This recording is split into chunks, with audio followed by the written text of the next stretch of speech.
Good afternoon. Yeah, I'm doing this thing again. It's efficient. That's how it works. Actually, I'll sit down and do more relaxed, less efficient versions of this when the book is done. But I just had an epiphany, so I pulled the camera out of it. It dawned on me what my new profession or career is. You know, I understand nobody set out, 10 years ago, I'm going to become a professional blogger, I'm going to become a professional writer, I'm going to become a professional podcaster, or any of that.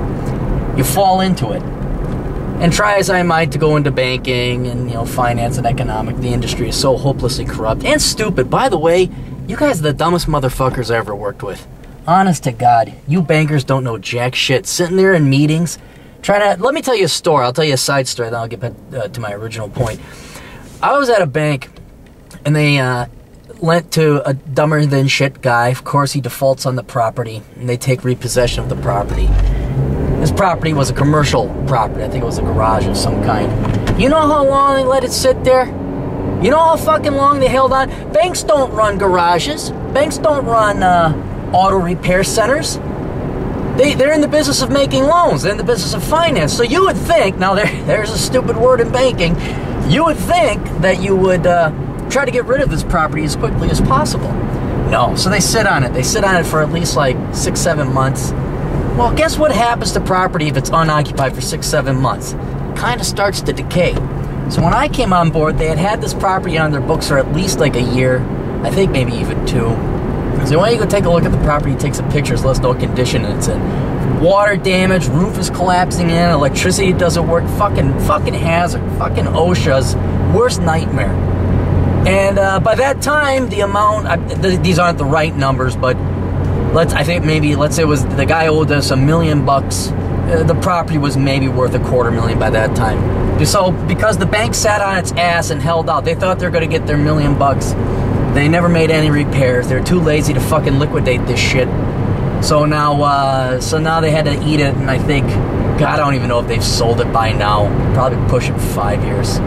In any case, so I gave my hand at that industry, and you can see why I failed miserably, because I wasn't stupid enough and immoral enough. I couldn't do it. I couldn't just stand it. So then I fall into this, and without even trying, all of a sudden I monetize YouTube videos. I write books, and hey, here we are. But like I said, it dawned on me finally what my new profession, my new job is. It isn't so much that it's a podcaster, or a blogger, or a vlogger, or an author, or whatever else. It's basically, I'm the surrogate dad. I'm the surrogate older brother that all these boys out there nowadays never had. I'm their, the dad that mommy abandoned, or he left the family, and so the kid was brought up by the single mom. The dad may have been there, but he was so busy, or he himself was such a spineless, pansified yutz, that the kid was essentially brought up by the mom and the state, which we all know.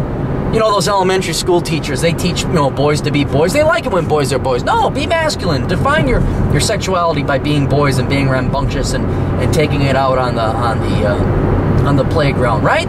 All those elementary school teachers, remember, boys? All those elementary school teachers, how nice they were to the boys, and how they almost treated the girls kind of poorly, don't you think? So now you got, and not just my generation, but we're talking the kids coming fresh off the assembly line, and they're clueless. They're completely fucking clueless. And so now they need leadership. They need guidance, and it's got to be male. And by God, ladies and gentlemen, I'm more than fucking happy to give it to them. As are other men on the manosphere, other men on the internet, the Tom Leikuses of the world.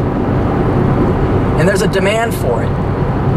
And we are actually making enough money, being the fathers and the older brothers and the real men that these poor boys never had. And we make sense, and we save their sanity. You know how many thank you letters I get? Not even for inevitably the point is, thanks, you helped turn my life around, or hey, you helped save me make a mistake. But the key thing is you made it understandable. You explained it in such a way that it made sense. I finally figured it out now, because ain't nobody taking the time to explain and give these kids context, leadership, and guidance. So I wanted to thank one group of people in particular, Because my job, I don't have to work in banking anymore. I don't have to sit in those This is what I get to do. Look at this. Do you wish you could do this? I want the people that I'm going to thank, I want you to ask this question. Don't you wish you could do this? This is my fucking job. I'm killing time right now because I've already worked out. I've already written another chapter in the book. This is my fucking life. This is what I'm almost too bored. I guarantee you when I'm done with this book, though, I'm going to be flying around. I'm going to play video games, watch Hogan's Heroes, get drunk. It'll be a good old time this winter. But I owe it all to one group of people, and that is divorced parents. I owe it to you motherfuckers. I owe it to you guys. And I'm not talking my parents, although they certainly are included, my parents' generation. I'm talking my generation. Because your kids are coming up to people like me. And Stefan Molyneux, Tom Likas, all those other guys saying, hey, hey, this makes sense. Hey, where's Dad? I don't know. We don't need a dad. You don't need a father. Your father was an asshole. Your father was a jerk. Why'd you sleep with him? He was a jerk. I don't. Well, why'd you spread your legs? He was a jerk. That's it. End of discussion.